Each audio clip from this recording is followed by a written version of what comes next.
right. Hello and welcome, everybody. My name is Elizabeth Larison. I'm the Director of Arts and Culture Advocacy at the National Coalition Against Censorship, and I'm pleased to host today's event, Rethinking Technology, Culture Under Surveillance, part of our Collective Courage Conversation series. If you are new to the National Coalition Against Censorship, I'll just share that it was founded in 1974 and since then has fought to preserve freedom of speech, thought, and inquiry in the United States. And the program that I lead with my colleague Minji Lee is Arts and Culture Advocacy. We do censorship case interventions, whether it is in support of an artist or a curator or a cultural institution that faces censorship pressures. We track censorship trends in the United States as they relate to threats to artistic freedom. We have an array of resources, including our latest one, the Artist's Guide to Defending Artistic Freedom, which I'll pop into the chat right now. And last but not least, we run initiatives like Don't Delete Art, which defends artistic freedom online, as well as Collective Courage, which today's event is part of. The story of Collective Courage began about a year ago when the National Coalition Against Censorship with the Vera List Center for Art and Politics launched a statement of values for arts and culture in the United States.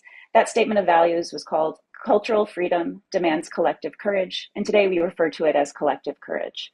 This statement of values was meant to be nonpartisan, evergreen, and upholding the basic tenets that allow open culture and artistic freedom in the United States, which is all to say it was a commitment that artists and cultural workers and cultural organizations across the country would commit to maintaining their work and not succumb to pressures from the current presidential administration to just be repositories and producers of propaganda.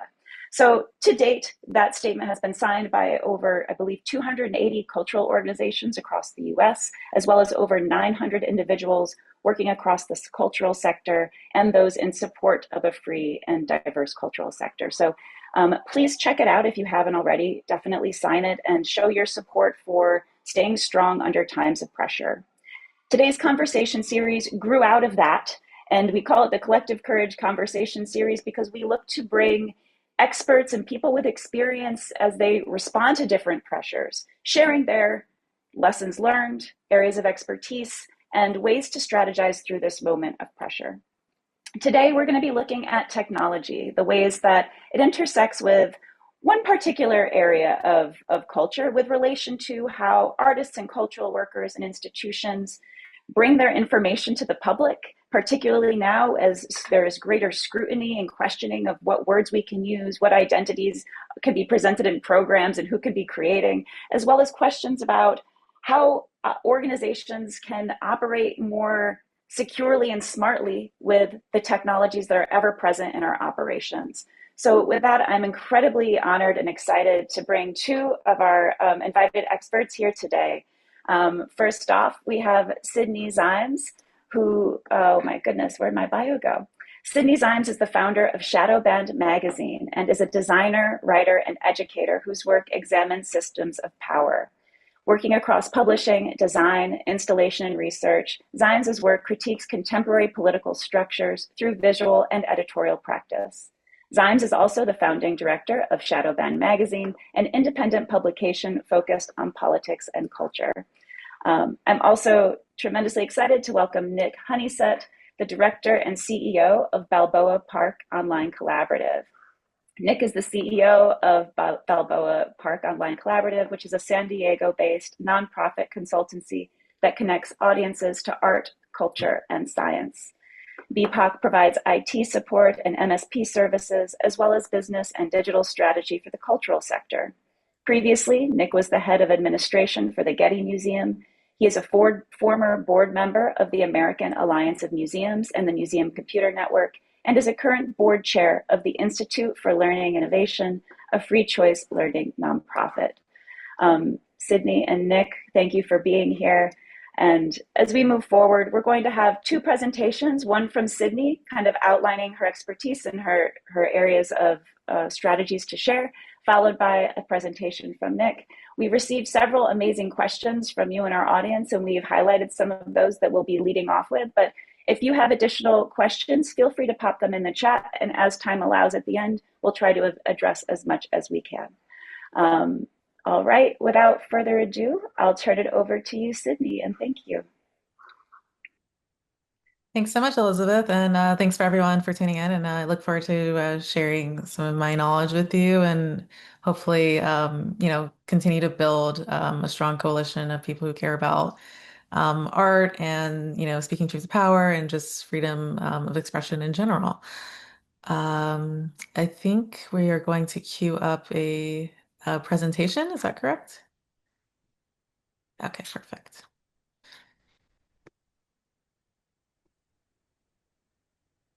Okay, so I'm going to be kind of talking about kind of my area expertise is generally um, kind of using alternative methods of communication, especially while like the current environment we're in, digital surveillance, and it's just becoming so much more innocuous in like everything we do. And there's like a lot of different current political actors that are trying to, silence certain types of cultural institutions. So, how to have an online presence while still kind of protecting your artists, your institution, and in the work you're doing, and still being able to like effectively communicate with your audience. So the moment we're in, as I mentioned earlier, we have like funding restrictions, grants are like excluding certain words, themes, programs, or even types of artists that are able to get funding. We have platform suppression. So maybe like some of the social media platforms you're on, you might notice that some of the maybe certain types of posts you make that are maybe a little bit more politically sensitive or you don't get as much reach. And it's important to know that with these platforms, like even though you own the accounts, you own, you feel like you are owning the content you're creating. At the end of the day, these platforms can decide to delete your post. They can decide to like shadow ban your post. They can decide to delete your entire account. If, they don't feel like your work is politically convenient to their goals. And also we have disappearing records. A problem with like kind of creating solely online and like using digital infrastructure to archive and document is those are a lot of times those are also owned by people or aren't necessarily actually owned by us. And so like whether it's Google, whether it's other types of like platforms, they have access to see what you're doing. They, either in your drive, in your cloud, and they could also like easily delete any of the stuff that are on those accounts if they wish.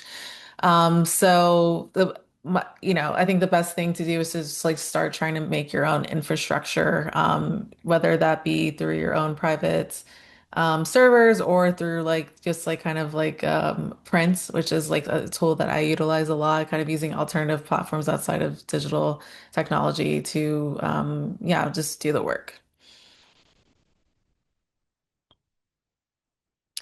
So continuing on to that idea, owning your platform. So a lot of us probably have websites. There's tons of tools starting to emerge right now where you can actually easily kind of transform your website to an application. So the benefit of that is that like an application is not it's not as prone to like web crawling. It's not as prone to you can you just kind of have a little bit more control over I mean obviously the App Store could decide to delete your application at some point, but there would be like a long list of things that would happen probably by the time you got to that place where you were like, they were trying to target your application. So it's just another way of kind of owning your platform. You don't have to rely on social media to like get your message across. You kind of have a direct line to communicate your programming, what you're doing. And again, you would have to have the app to like kind of like know exactly what is being communicated on there. So certain types of like, government organizations or stuff won't have as easy access unless they decide to download the app.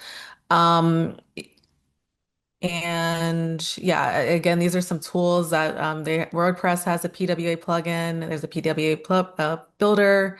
And I know there's like these are like obviously Squarespace is a platform for web hosting, but there's also like other types of like third-party applications that you can just kind of type in the URL and it'll just do all the work for you. And in this scenario, we have like a queer arts collective, is facing a lot of suppression. So they convert their website to PWA. They're, that way, instead of like seeing a post on their feed, they're getting a notification on their phone directly. And that just makes sure that the line of communication is consistent. And yeah, you're still having a, direct and open communication with your audience. Another tool is like direct lines, newsletters, and emails. I'm sure a lot of you guys already are working on this, but I think a lot of people have forgotten, have become a little bit over reliant on like, followers and communicating on different social media platforms to engage with their audience. And newsletters are like a great way, again, of just like kind of bypassing these algorithms and these different platforms that are trying to suppress certain types of speech. So personally for me, like when it comes to like any event I'm having, there's always a sign up sheet. Just trying to like create as many touch points for someone to sign up as you can, whether it be each post that you post on social media, just encouraging people to like funnel, like creating like a funnel to like get to people to your newsletter instead of just like followers or yeah.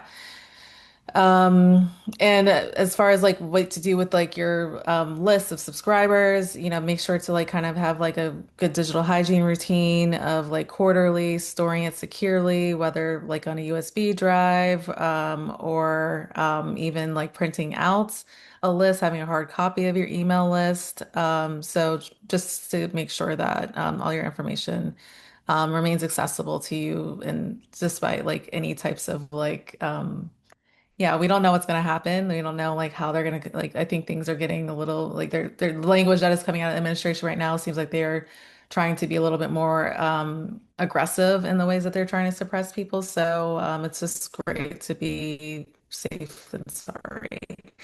And I know, obviously your audience is like probably one of the biggest assets, any organization has. So making sure that you keep that secure is important. Um, and yeah, and going beyond just like a newsletter, you can start having correspondence with postcards, newsletters. And yeah, I think people actually are starting to really appreciate kind of having those personal touch points of like something that's, something special. Make sure, it's something that feels like design it to be something that feels like something worth keeping, something a collectible almost, and just kind of it kind of feels like a nice little treat to your audience as well. And they receive little kind of fun mail, kind of yeah, things like that. Um, and some tools for newsletters. You guys probably already know MailChimp. Substack is also like a great tool for kind of having a newsletter, but also like as a social media platform. It's not as of right now, it's not as like there isn't as much suppression that's happening like on Instagram and other social media platforms. Yeah.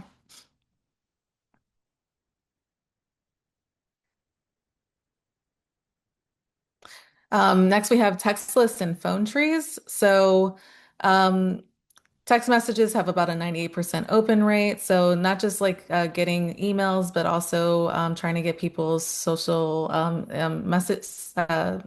people's text messaging, getting their phone numbers. And I know that's a bit harder, but I think if you communicate with people why you want to text them versus email, like, it's under the guise of security, under the guise of, just trying to get around suppression and, making sure that you use it very strategically, like you're not just constantly bombarding them. I think people, as long as you're like very open about why you want their phone number, they'll be a lot more open to giving it. And again, it's just like, again, a direct line of communication. Um, and that can also just make sure you kind of like have that on a sign up form. It's just like also kind of like easy way to collect it without like necessarily, um, yeah, having to like, people have the choice on a sign up sheet to sign up or not for with their text with their phone number, but without like kind of being overly overselling it. And then we have phone trees, which is kind of maybe a blast from the past. I'm not sure if some of you like are familiar with that, but it's the idea is like you have a group of volunteers.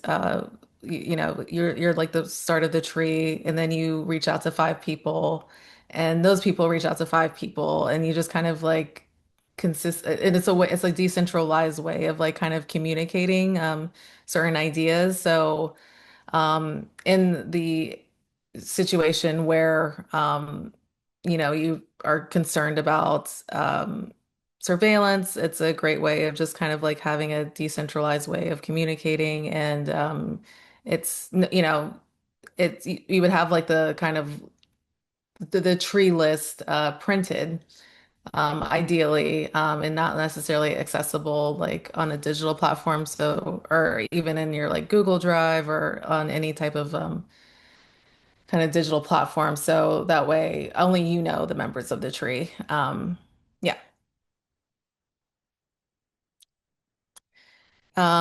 Next we have member only community spaces, and this is a great way of not only just trying to fundraise and kind of create like a sustainable income for your organization, but it's also a way of like kind of creating um, kind of like a firewall to certain types of people accessing your information.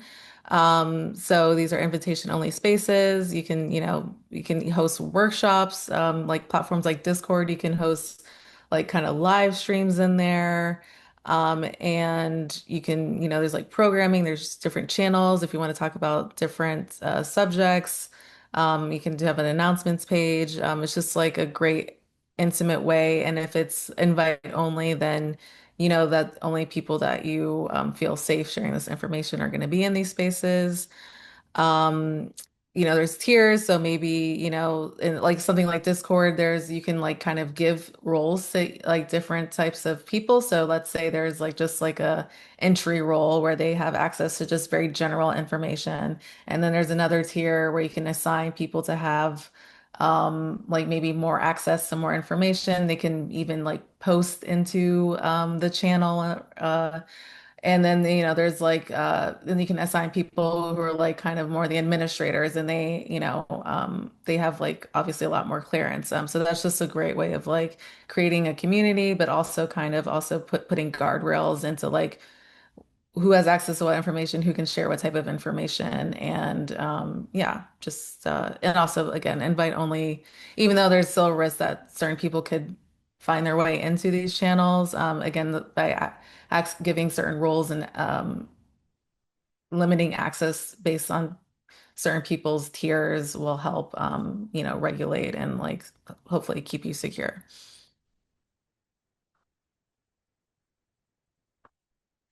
Another tool is microsites, and again, kind of controlled access, not just within like a like kind of intimate digital community, but even for like certain events. We have here a scenario where a museum is building like a separate microsite for an exhibition that's likely to draw political attention.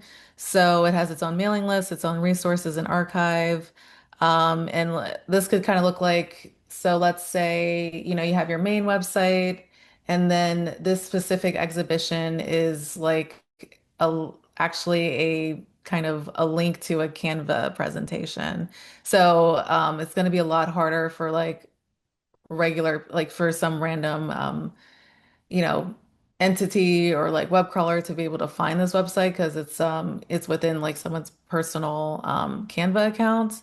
Or password protected websites. There's a great way of also like sharing information that you don't necessarily that for things that are politically sensitive that you don't want necessarily any type of even AI. When we think about these things, we like AI is now like just crawling the web and stealing people's like IP and digital property. So if you want those things to stay secure, a great way is also just like kind of like putting these behind things that are just not as accessible to those types of things.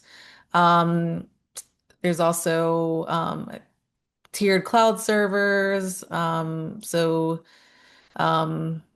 you can view, comment, edit, and kind of unlist links for selected access sharing. And you can have like, again, a digital reading room for sensitive materials.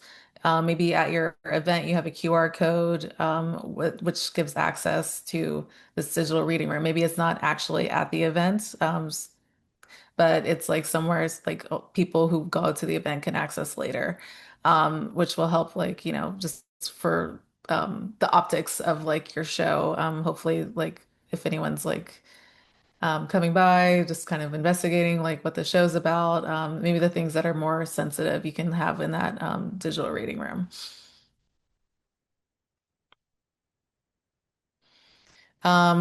Also, it's important to make sure that you're archiving everything. Keep multiple backups, store them in not just like, a cloud, but also store it in a USB drive, store it, print it out and keep it as a file. I know like we've been like kind of the idea of like getting away from paper waste has like been like something we've been trying to do over the last 20 years, but unfortunately, like we're kind of in this moment where you know, paper is tried and true. And it's important to also make sure that these our work is going to outlast whatever comes next. And there's a reason why we have like books from like hundreds of years, because it's a tried and true method. Um, Save your own site on the Internet Archive's Wayback Machine before you change the content. If you're like, so let's say you've been advised to change certain word on your website, or you can at least preserve the original intention. And if needed, to you know people within the network you trust, you can at least have access to the original intention of whatever, whether it be a program or an exhibition or an event. You can be able to share that just, and for hopefully when the temperature cools down, you can at least have like, um, make sure that for, archiving reasons that your original intention is still are documented. Um, Maintain public and private versions of collections, as I mentioned earlier. So you could have like a digital reading room in person, as I mentioned earlier. Maybe you have one in person, but then the one that you email after the event has like different language, and you kind of like precursor, like, hey, this was a digital reading room, and we kind of use more neutral language. But if you actually want to see our true, like, our true voice and like what we were really trying to communicate, our, truly wanted to communicate with this exhibition, you kind of can show them like the uncensored version after as a follow-up. Um, Record oral histories and artist interviews, build again time capsules, which is what the Internet Archive Wayback Machine would be really good for. Um, yeah. And yeah, these are some tools again for like just making sure you can continue to be archived. And it's really good to like try to like integrate into your organization, like the same way that you have like meetings for just like integrate like a systemic and like just like reoccurring digital hygiene checkup, archiving checkup, whether it's monthly, quarterly, whatever feels good for your organization. Really great to like try to get a routine for that, integrate into your organization. Um, Language and framing strategies. So, as I have mentioned earlier, it's kind of two-tier communication. You have the public facing copy, and then you have your like personal audience, your trusted audience copy. Um, Building an internal glossary for people within your organization so that you guys are understand like when you use a language like heritage, that is like, making sure you guys understand the shared language for your um, public facing communication and like the actual intention behind those words, and making sure that it's accessible for everyone within the organization. So you guys have a shared understanding of these words. Um, let storytelling, metaphor, and artistic interpretation carry meaning, which is a great thing about art. Sometimes things can be unspoken. And keep fundraising language and artistic language separate when funders require it. And let the archive kind of keep the original intention behind the work.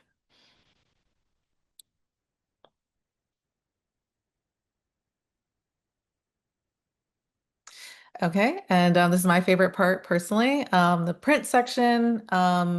You know, Print again, cannot be.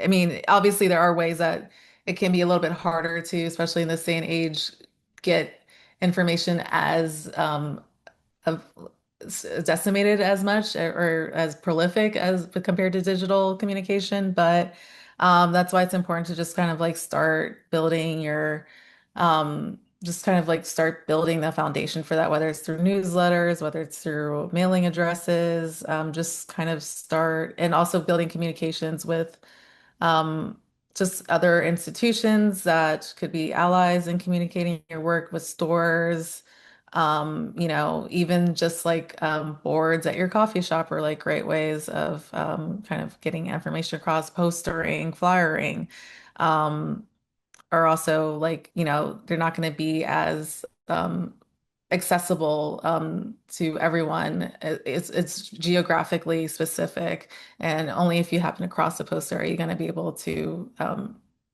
know about it. So versus Instagram where or online, if you just search a keyword, it might come up. So yeah, zines, broadsides, exhibition booklets, printed catalogs, they can be cheap, they can be, varied, they can be collectibles. It really just depends on your budget and, what you're trying to do exactly.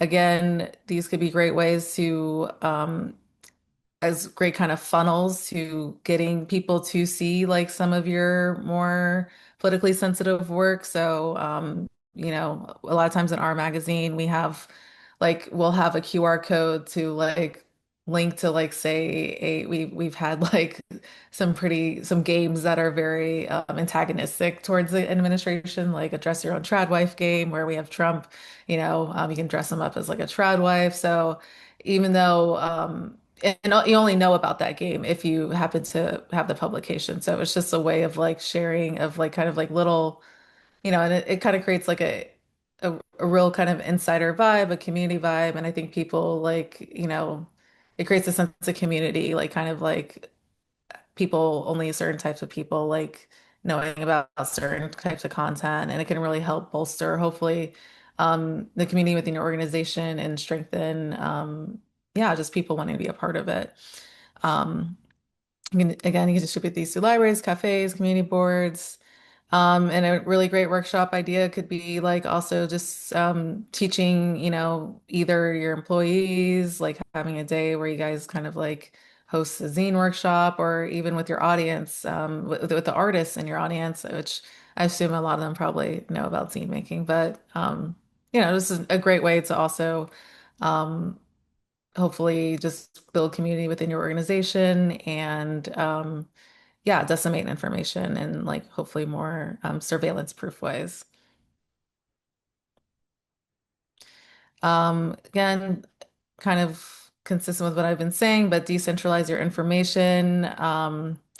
Instead of announcing a new exhibition on Instagram, you publish it at 6 places. When one channel is unavailable, you still have 5 others, and you can select and choose which platforms you want to put certain types of content on, like I think like community radio, you could probably feel a little bit more, you could put like a little bit more politically sensitive or use certain types of words or things that maybe you wouldn't want to put on somewhere that's has a little bit more of a reach and can reach a lot of different people that you don't have as much control over the types of people are going to have access to to what they're seeing. Um, yeah, channels that might be prone to government surveillance, obviously don't post content on there, and vice versa. And circling back to what I was saying, about kind of like trying to decimate your information, especially with print. Building up a coalition. I think right now, one of the best things we could do is just like start really relying on each other, um, as cultural workers, as artists, and just people who are, civically oriented. You know, maybe you don't just have like a Discord channel for your organization, but then there's another like there's another type of collective chat or group between organizations, and that way you guys can help make sure that just keeping open communication, exchanging tips, exchanging event information, extending, just helping support each other while there's so much tools right now that trying to suppress what you're trying to say, rely on each other to help bolster what you have to say. Um, Partner with libraries, university schools, and community centers. Libraries are really great resources, and they have bulletin boards as well. Also, another cool thing to do is like thinking about an ambassador program. So, trusted supporters, or like even people within your organization who are like maybe more social media like get in front of a camera. You can have them kind of promote your work to their own networks. And it's kind of another way of like decentralizing the communication. Um, and obviously that could, I mean, there's a risk. Obviously, they have to understand the risk of doing that, but there are certain people who, have no problem. And if they're just promoting an event, then I don't think there would necessarily be as much of a target, but it's just a great way to like also just kind of extend your reach. Um, Again, artist to artist channels, mutual aid information sharing. And again, if one group's funding is hit, the coalition can help keep the work going. If your account gets taken down, you can call upon that coalition and have them like, share, hey, this account was just taken down, follow their new account, and they can, hopefully advocate for you and help build your audience again. You can rely on their audience.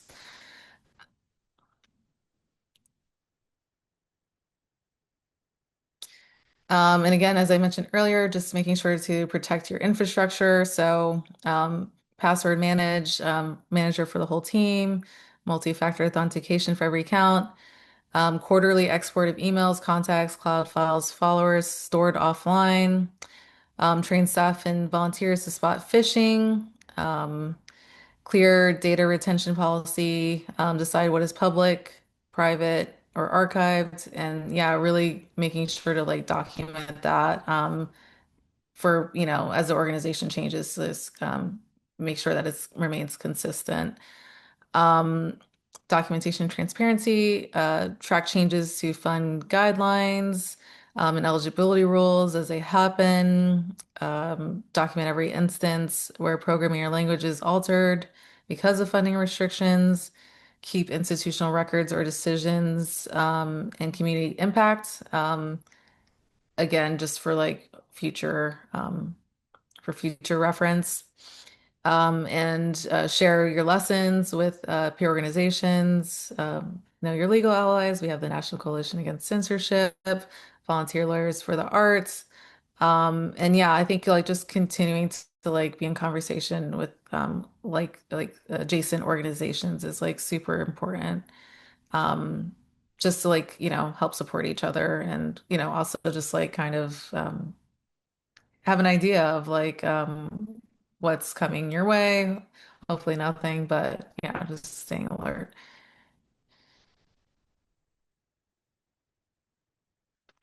So this little cheat sheet. So if your social media visibility drops, use your newsletter and text messaging to list your supporters directly. If your funding languages is restricted, rely on independent fundraising. As I mentioned earlier, memberships is a really great way to, start building hopefully revenue that is sustainable.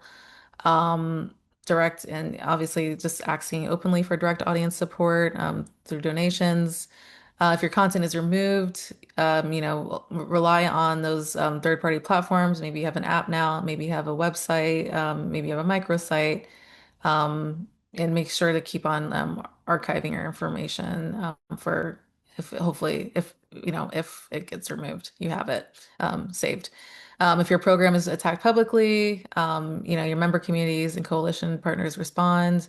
Again, if your account gets taken down or something, you can rely on those people to hopefully advocate on your behalf and hopefully build your audience and get them to get your audience back. Um, if historical materials disappear, again, digital and physical archiving is really important. Your website goes down, microsites, mirror sites, and print are always great tools. And this is just like a tips for like what you can do for the first 30 days. Export everything, archive your site on the Wayback Machine. Oh, sorry, going from second step.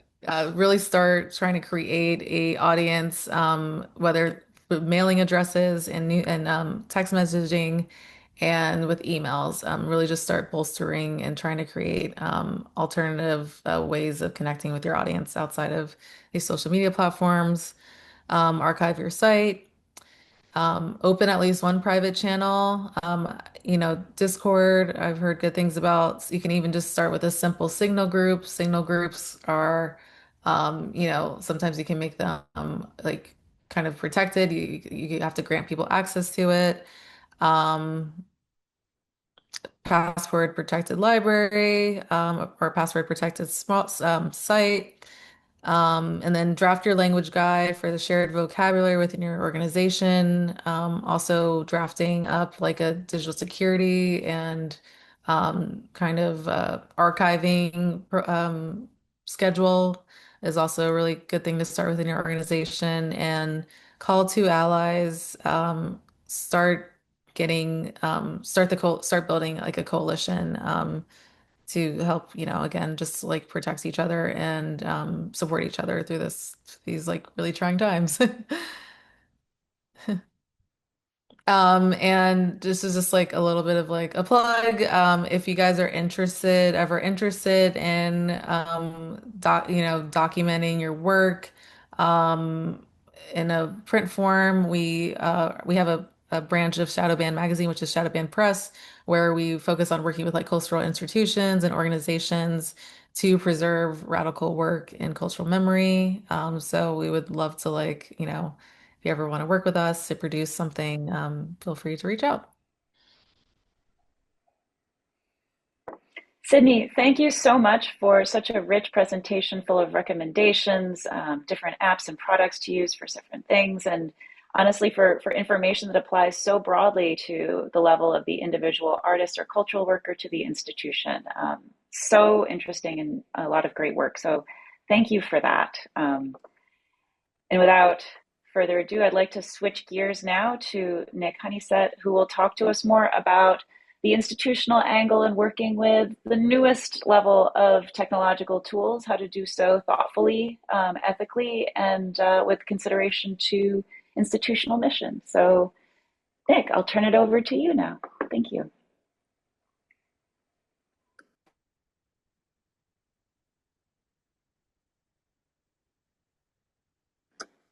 Okay, that would Nik, if help you're if I unmuted. Right. Okay.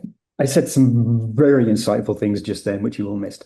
Um, okay, so Sydney talked about a whole host of solutions and tools. I'm also going to talk about a lot of problems that we are facing, which are increasingly problematic. I'm going to focus a lot on AI, pretty much exclusively, largely because all of our interaction with technology, as you're going to see, is going to get mediated through AI. So the algorithm will see you now, the control of access, authority, and culture in the age of AI.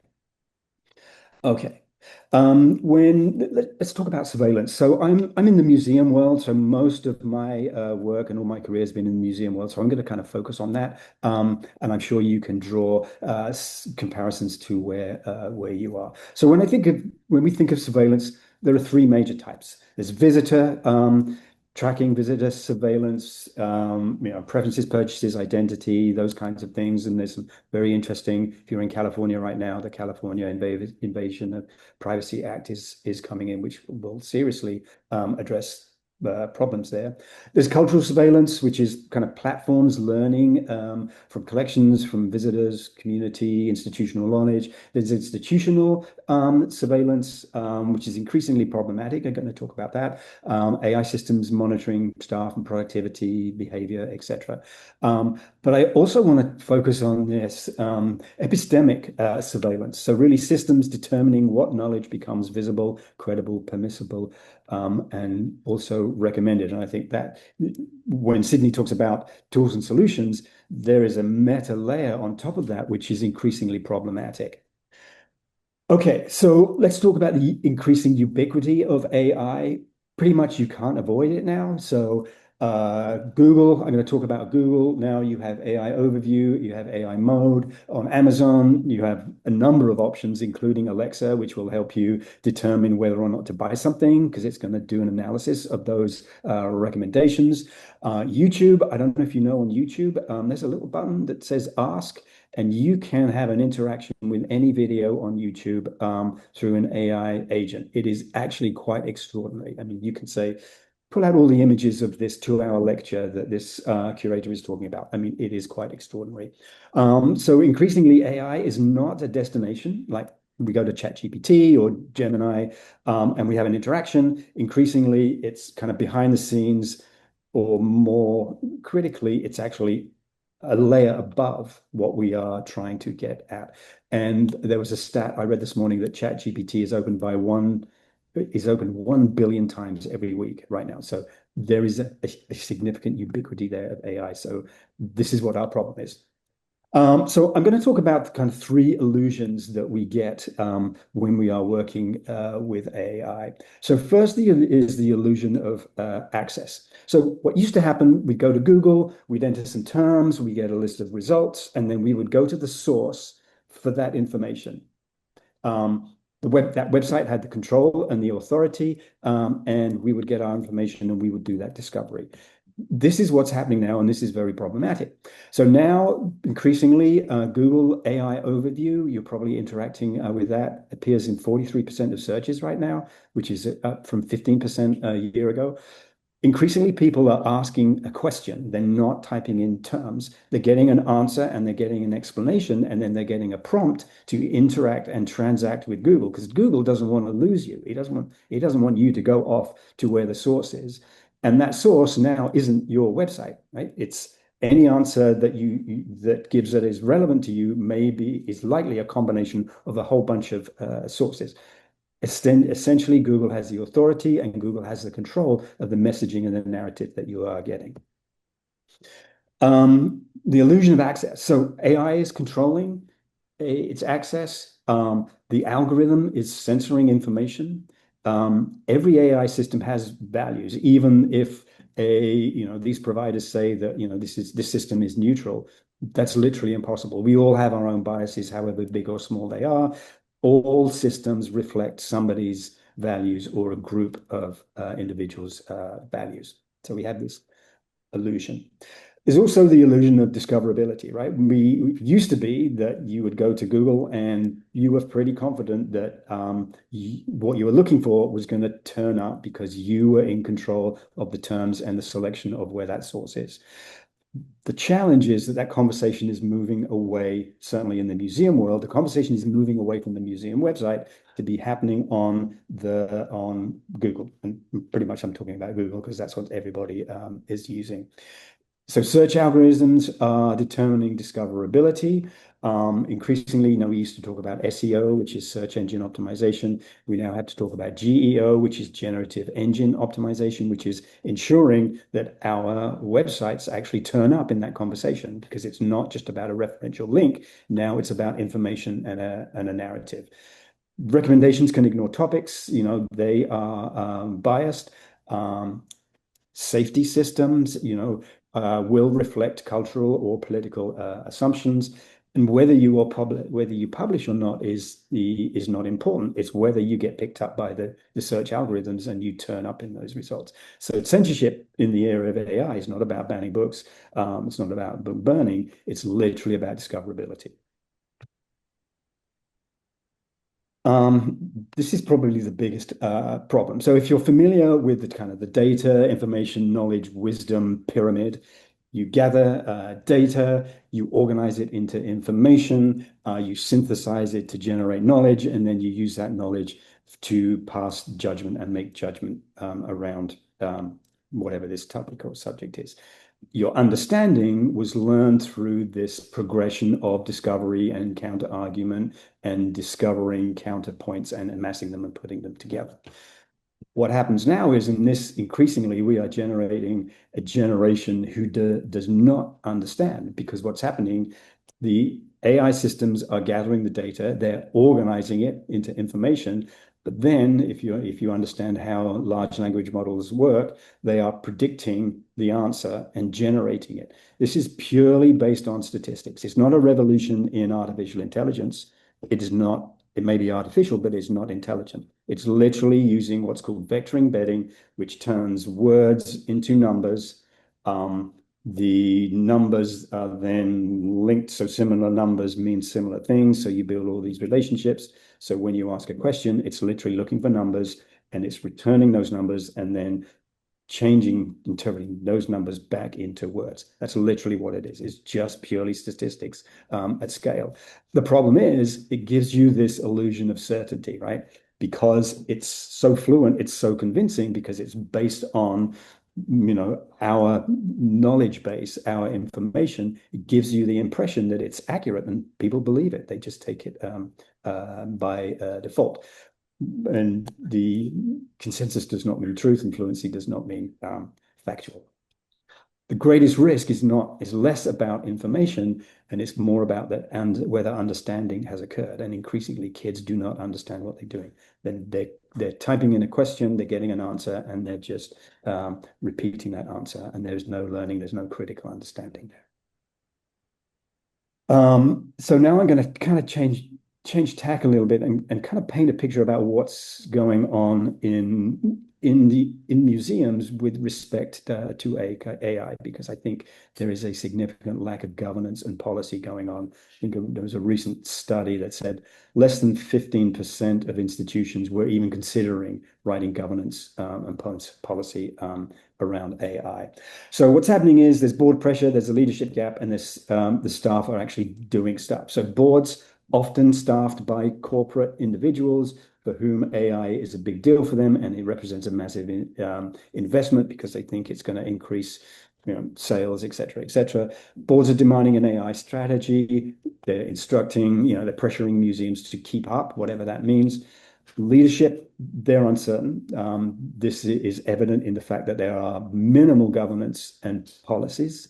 There is even a significant lack of basic communication from leadership to staff about acknowledging that AI exists. All this while staff are actually using it. They're probably using either a private account or a personal account. We know that then is used to train the models. If you have a paid account, you can turn off model training so that information isn't getting shared with the corpus. And so we have this concept of shadow AI, where people are using AI probably unknown. The scale is probably unknown to leadership. This problem is that rather than a top-down kind of strategic, governance-driven, policy-driven adoption of AI and its uses, or not, a governance and a policy could be to say we don't use AI for a variety of reasons.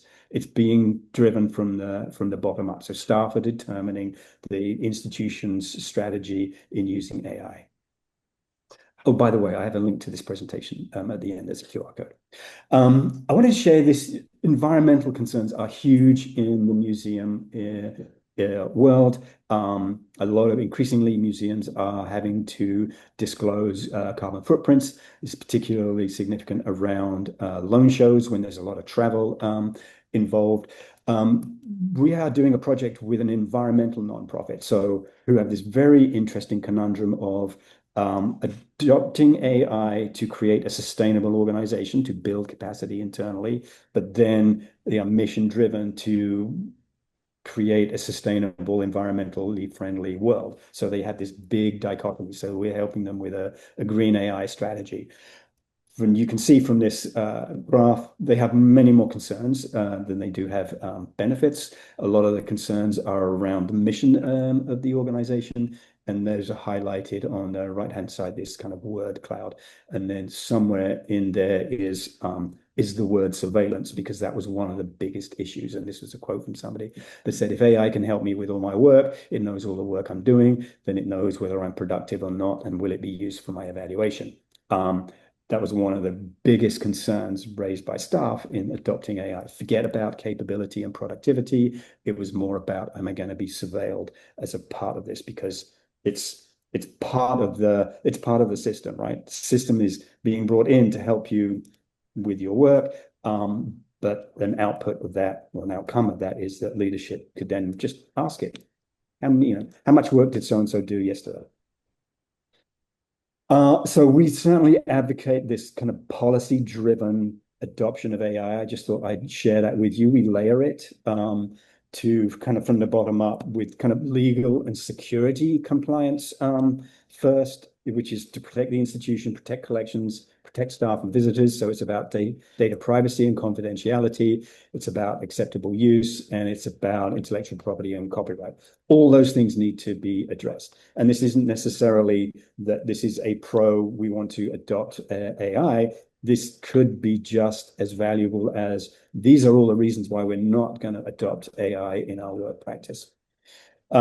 Secondarily, a high priority is about institutional integrity and trust. Certainly, museums are recognized as one of the most trusted institutions. Museums need to maintain that trust with AI coming into the domain. So public trust and transparency, being transparent about the use of AI, and then professional conduct and ethics about using AI, so that you are maintaining this high level of trust and authority as you adopt or not AI.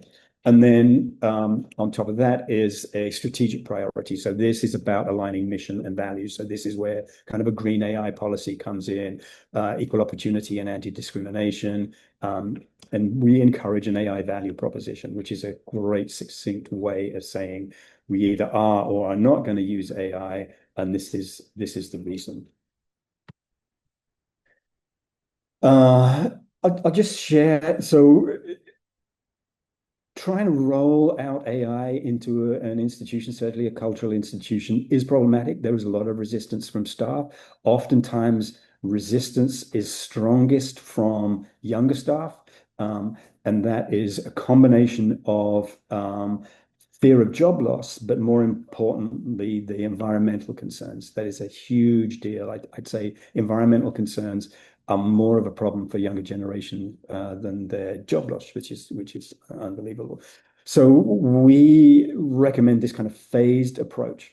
In all of our jobs, we all have increasingly had a layer of administrative overhead added to it. The using technology, email, meetings, all these things that stop us from doing our real job. So when we try and implement AI oftentimes it's Copilot, so rolling out Copilot across an organization, we focus on how do you reduce the administrative overhead of everybody?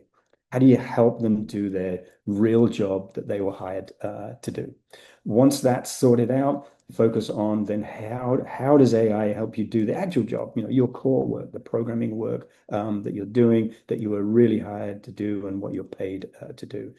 Then once that is settled and grounded, how do you use AI to be more creative and innovative? And you could stop at any of these layers. You could just say, we're just going to use AI. Again, this is why policy and governance is important. You could just say, we're just going to use AI as part of reducing our administrative overhead, and we're going to allow people to be much more creative and do the job that they were hired to do, and not use AI in that context. Couple of just simple decision guides. This is a struggle for many departments in institutions, particularly the ones who are creating content that is going to be put in front of the public. particularly marketing, curatorial, education, etc., and just this kind of simple guideline about how internal or externally visible is what we are creating going to be. If it's going to be internal, then it's okay. AI can be used at kind of any phase in that process. If this is going to end up facing the public, then we can use it upstream, so initial drafts, but then it has to be human input. And this is actually backed up by acknowledging Google I/O, which is their annual conference, which was about 3 or 4 weeks ago. They announced that because you've heard the term AI slop, because AI is now generating statistically significant results from AI generated content, you've got this kind of race to average and race to the bottom. So it used to be that this is an argument for real content and real academic research to be posted, because Google claim they're starting to deprioritize clearly AI generated content. Good news for institutions that are putting content out there. Whether that is true or not, because we knew Google don't do evil, but that's what they're claiming to be. Another guideline is, did it save time? We used AI in this process. Did it save time? Did it improve the quality, or did it add extra work? Initially, it might add extra work. So that's a process and a kind of a monitoring that needs to happen as you go through that. I'm almost done. I thought I'd share this with you because this is obviously a big concern with staff, is the potential loss of a job. And I think the big, and Sydney talked about resilience. Increasingly, I'm seeing leadership make a replacement decision about AI, or certainly a philosophy of replacement around AI, rather than a resilience decision. So, we do a fire drill, not because we think there's going to be a fire, but we want to be protected in the instance of that. Most of the technology, certainly in the museum community, and this may be in other disciplines too, was at one point optional. It was optional to bring in a collections management system. It was optional to bring in a donor management system. Over time, those things become critically part of our infrastructure, but we don't test them. Very few institutions actually go through like a business recovery process where you actually say, okay, if all our technology disappeared, what would we do? We would have focused that on just AI, because I think that then tells you what your reliance on AI is. So two organizations. Organization A, they have 10 staff. They bring in AI, it doubles their productivity because they have a thoughtful use backed by governance and policy. Nobody loses their job, but the museum now accomplishes twice the work. They work of 20 people. If AI disappears, it's like an escalator, right? When an escalator stops working, it still stairs, it still works, it's just slow. That needs to be your situation if AI disappears, because the AI is a very immature, very immature state right now. There's a massive rounds of updates. There's huge leverage in this in the AI world, and you can see it's very difficult for these AI companies to predict an actual profit business model, because right now they're paying for everything. Every interaction, every token, all this stuff costs money, and they are subsidizing it because they think at some point one of them is going to win. Look at the internet. What happened to Alta Vista? What happened to Ask Jeeves? All these companies disappeared because the internet was transformative, but the companies weren't. So many of the companies that we are dealing with right now are going to disappear. So if we imagine a world where AI suddenly stops working, 10 staff, 3 positions eliminated, AI is doing the job, so a replacement strategy from an organization. Those people, institutional memory is gone. If AI disappears, the museum has lost capacity. We had an incident in the park here where we lost connectivity one morning to the entire park. Most of the institutions couldn't open because everything happened over the network, over connectivity, and staff weren't trained to handle the situation where they didn't have the ability to take cash to radio their friends, and they couldn't open. So In this situation, the biggest risk isn't losing ChatGPT, it's losing the people who know how to think when ChatGPT isn't available. So a resilient strategy in AI adoption is critical. It's about increasing institutional capacity, not reducing institutional resilience. Okay, last slide. Is there any good news? This is actually a question that somebody sent in. There is this initiative that is starting up in Europe called Current AI. It's just received an initial round of about 400 million in funding. It's here to address the problem of the monopolies of the centralized, few handful of tech giants, particularly Google, Meta, all those ones who are controlling our interaction and our interface with culture, with information, with everything. So it's designed to be those institutions clearly profit over public. We're caught between the tech bros essentially marketing to their current and future investors about how powerful and transformative AI is. And on the other hand, you've got the media who are identifying all the doom and gloom and death problems. The truth is in the middle. So what they're trying to create is a public option for that. If you think about the internet, which was this very democratizing way of allowing people to publish information, they're trying to establish the same thing with a set of AI tools and frameworks. It's called Current AI, currentai.org. It's launched with 400 million, and they're looking for $2.5 billion in funding. One of the reasons that it's been set up is the primary language of AI is Western English, and there is a significant assumption that a lot of languages could just disappear and be erased from history because it's going to be so dominant. A billion people a day are using an English language-based system. So rather than releasing policy papers, they're building tools, they're doing documentations, they're creating open source models that will allow people to do their own thing in the AI world, pooling resources, and the funders are donors, not investors. So I encourage you to take a look at that. Some of the there have been some specific pilots around ensuring linguistic diversity, high value data sets, and then much more green accountability than what we're seeing with the corporate AI companies right now. And I think I'll just leave you with this. This is my classic Roy Amara quote about technology, which has proved to be true all the time. We overestimate the impact of technology in the year term. There is a lot of concern about it, but we underestimate its impact in the long term. And here is a QR code. And you know what? I think I can I'll post the link in the chat as well. And if I'm often writing blog posts about AI on LinkedIn. If you want to check out some of my blog posts, you can see that on my LinkedIn page, which is there. I'll leave that up. Wonderful.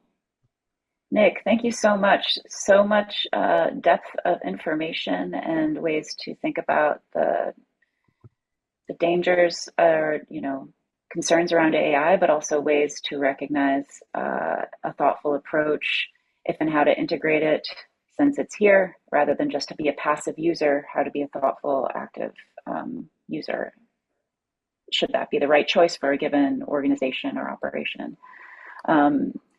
Since we're on the topic of AI right now, my first question I wanted to draw from some of the audience questions that were submitted in advance had to do with security of AI vis-a-vis, say, hacking by government entities or surrendering data. Do you have anything to say? And Sydney, certainly, if you have knowledge or thoughts on this, it's so welcome. But thinking about that level of security and information in the AI layer, so to speak.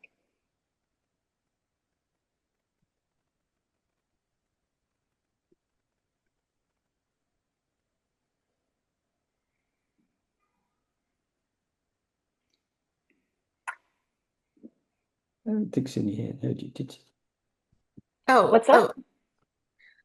me personally? Oh, sorry. Sorry, I thought it was for Nik. Um, It's for both. I was an invitation if you had thoughts, Sydney, to also feel free to chime in. Though, yeah, Nik, certainly, I would love your thoughts as well. Do you want to go?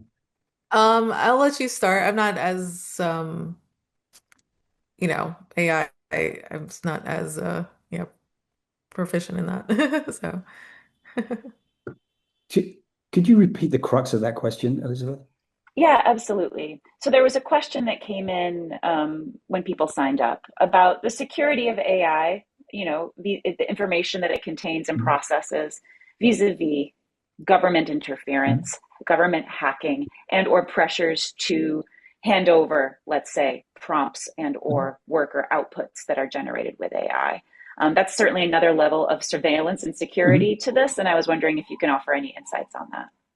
I mean, I think you have to assume that whichever government is in power, they're looking at what you're doing. I mean, there is evidence of that. I mean, look at Edward Snowden. I mean, what he talked about, and I think every government is doing it. This is there is too much going on, and the administrations are too distrusting of the population and too scared to be booted out of power that they need all the information that they can get. I mean, I think, Sydney talked about some strategies and tools and solutions to avoid that. I think increasingly it's going to be problematic because um, adoption is about utility, right? So the easier something is to use, the more people will use it. And increasingly, even with email, I think, you're getting AI agents coming into email right now. Who knows what's going on in the back end of those AI agents? And I think, the point I was trying to make is there is going to be no way to escape not having an AI layer between an individual and everything else.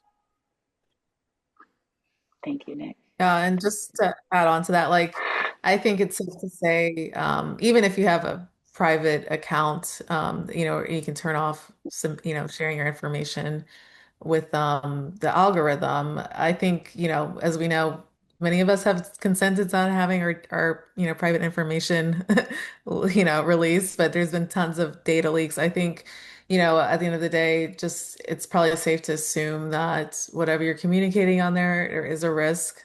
I think there was something that just recently happened with Claude.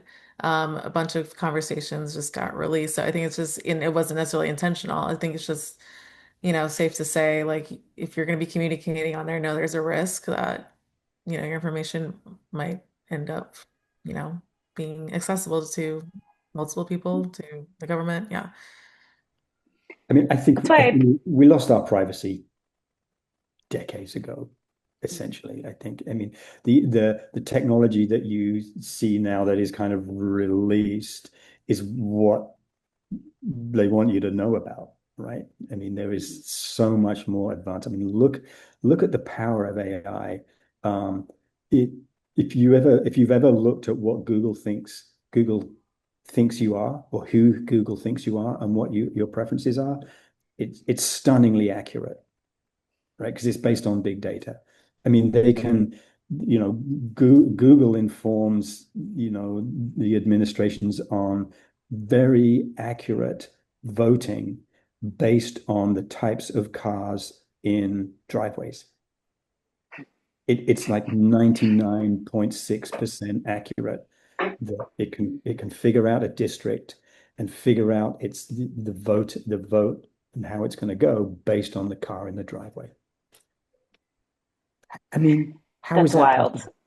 That's wild. But it also makes me think about something that we talk a lot about in our project, Don't Delete Art, which again has to do with retaining artistic freedom online for artists who are sharing work on social media or getting paid for work, via Stripe or whatever. And, somehow these even platforms that don't have moderation, let's say, well, some will say we can't allow this activity to happen because it seems like it's inappropriate. But something that I think all the time is for all the information, particularly on social media, that they have about us, what we're interested in, what captures our attention, they should be able to glean when there's some artistic context for a given post. And that's always what we're fighting for, is like making sure that art doesn't get swept away and being mislabeled as adult content per se. Um, I wanted to go back, Sydney. I really appreciated your emphasis on decentralization and dissemination across platforms in order to get a message out there. And some questions that we received both before the chat and during the chat had to do with lessening dependence on social media. But I think, and I know you offered a lot of information about like owning your own site and newsletters and so forth as kind of capturing and owning and controlling that. But there's something about social media, of course, that it's like interactive. It's like where communities can hang out. And I wondered if you had any other recommendations. I'm presuming digital, but if it doesn't have to be, it can be IRL meet space too. Like any other ways to like convene or gather in a similar way. And if you touched upon this more in your presentation, if you want to like draw something out, because there were so many, yeah, different Yeah, sure. ideas. So I think like first, and I think it kind of touches on a bit, like someone asks about how do you even get people to like communicate, how do you get your audience to like not even be reliant on social media, or how do you like get them to like try to pivot from social media in general?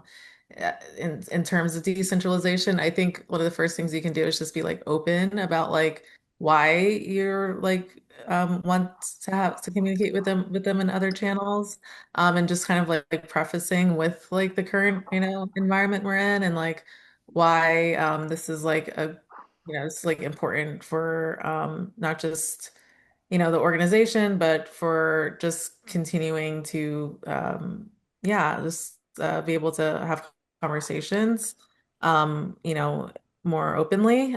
So I think just like making sure to communicate with your audience why you want to kind of pivot to different channels is, and I think they'll be very like understanding, and I think a lot of them probably share a lot of the same anxieties and concerns. So I think people are a lot more receptive to that idea right now more than ever. And as far as like just as places to gather, I think Discord, obviously any type of platform that is digital is going to be owned by somebody who has more likely different who has political interests that are aligned with the current administration because they have to protect their corporate interests. So I think there's always going to be a risk of like engaging on different platforms, but I like Discord. Signal, arguably is probably one of the most safest types of ways to communicate because it's encrypted. They can have like chat rooms. You can like, you have to give permission for people to come in. So you can create groups. You can have like you can kind of create your own channel within Signal and then have separate groups within that channel. So you can kind of create like a similar Discord structure that way.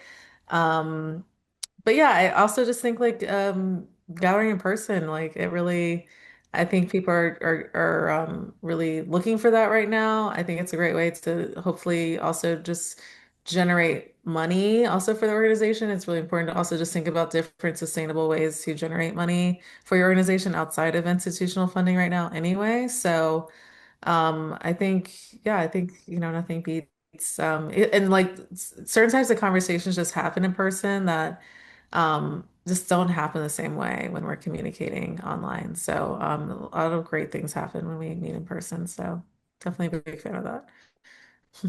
Nothing beats IRL. um, I guess I'll ask one more question, which both of you, I think, might have good thoughts on. There were two questions that came in prior that had to do with like specific applications of AI within an institution like a museum. One had to do with fundraising, mentioning that they were kind of conflicted about using AI in their fundraising work and then conflicted about using it in archives, like digital archives management.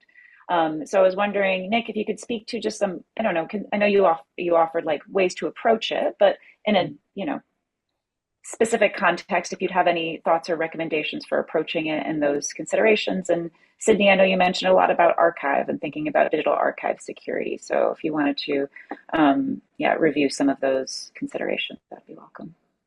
I think let me take that first. I think one of the, when I talk a lot about governance and policy, and having a policy is as important about policy around the AI use of the applications that you are bringing into the organization. right? So pretty much any vendor in this space is bringing AI into it. It's coming into archive systems, it's coming into donor management systems, CRMs, membership. And so if you have a policy as an institution that you don't want AI touching any of your data, you need to get rid of some of your vendors. You need to be very specific about who you're letting in. Salesforce implementing, AI kind of back-end analysis for donor identification, etc. And they've had a very hard time selling that because of the concern that high-value donors' information is going to get released. Salesforce are very clear that it's being anonymized before it goes out there. But I mean, we a couple of days ago, we saw a situation where an AI, test on a sandbox broke out and broke into a competitor's AI system, right? First of all, don't believe it that was an accident, but this is what can happen. So again, I keep coming back to policy and governance. You need to be policing the vendors. Check what their AI policy is, because most of them don't have anything. They're just rolling it out because it's creating a more efficient back end for them to reduce their expenses. Thank you. For me personally, I think my number one concern about using AI and kind of archival work is just the flattening that AI tends to do. As Nik mentioned earlier, English is the default language, and there's a concern that language can be, eradicated through just the over-reliance of AI. Also, just there's inherent, there's a bias within AI, especially racial bias. I've known artists who have worked with AI generative art to portray, her family members from the Middle East. A lot of times the pictures were kind of very caricature, things that kind of were a little Islamophobic in the tone. So just yeah, just kind of I think, you just have to make sure that if you're using it, that you're not just relying on the default response, the default answer, what it's putting out, and making sure that you're um checking, double checking, and making sure that things aren't getting erased, things aren't getting flattened, there's nuance still. Yeah. Yeah. All important considerations as we deal with these new challenges and new opportunities and new realities of tech and its ubiquity in our lives. Um, Nik and Sydney, I want to thank you so much for your time today, running a few minutes over as we are, but your insights have been so thoughtful and smart and strategic, and really reflect the types of things we need to be thinking as we move forward. So thank you both, and thank you all for your questions in the audience. Um, I think we'll wrap it up right there. Great. Appreciate Remember, it. everybody, absolutely. And remember, cultural freedom demands collective courage. That's what we're here for. And thanks to people like Nik and Sydney, we can stay strong together. So thank you. Take care.